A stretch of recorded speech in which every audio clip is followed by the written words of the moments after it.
Hey guys, இன்றைக்கி நம்ம பார்க்க போகிறது ஒரு ரெசிபி வீடியோ.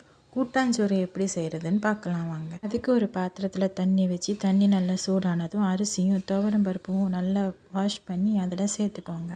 அது வேகட்டும். கூட்டாஞ்சோறுக்கு இன்றைக்கி நாங்கள் என்ன வெஜிடபிள்ஸ்லாம் எடுத்துருக்கோம்னா கேரட்டு, கத்திரிக்காய், முருங்கைக்காய், வெள்ளரிக்காய், வாழைக்காய், புடலங்காய், தக்காளி, மாங்காய். அரிசியும் பருப்பும் கொஞ்சம் வெந்தோடனே கட் பண்ணி வச்சுருக்கிற எல்லா காய்கறியும் சேர்த்துக்கோங்க. மாங்காய் மட்டும் ஆட் பண்ணாதீங்க, மாங்காய் லாஸ்ட்டு ஆட் பண்ணிக்கோங்க. கூட்டாஞ்சோறுக்கு தேவையான மசாலா என்னெல்லாம்னா அரை முடி தேங்காய், கொஞ்சம் ஜீரகம், ஒரு 5-6 சின்ன வெங்காயம் இப்படி குறைன்னு அரைச்சி எடுத்து வச்சுக்கோங்க. அரிசி, பருப்பு, காய்கறிகள்லாம் வெந்துக்கிட்டு இருக்கும் போது தேவையான அளவு காரத்துக்கு மிளகாய்த்தூளும் ஒரு சிட்டிகை மஞ்சத்தூளும் ஆட் பண்ணிக்கோங்க. அது கூடவே காயப்பொடியும் தேவையான அளவு உப்பும் கொஞ்சமாக புளி தண்ணியும் ஆட் பண்ணிக்கோங்க. அது கூடவே ஒரு கைப்பிடி அளவு முருங்கைக்கீரையும் அரைச்சி வச்சுருக்க மசாலாவும் கட் பண்ணி வச்சுருக்க மாங்காவும் ஆட் பண்ணிக்கோங்க. இப்போ நல்லா கிளறி விட்டு ஒரு மூடி போட்டு நல்லா வேக விடுங்க.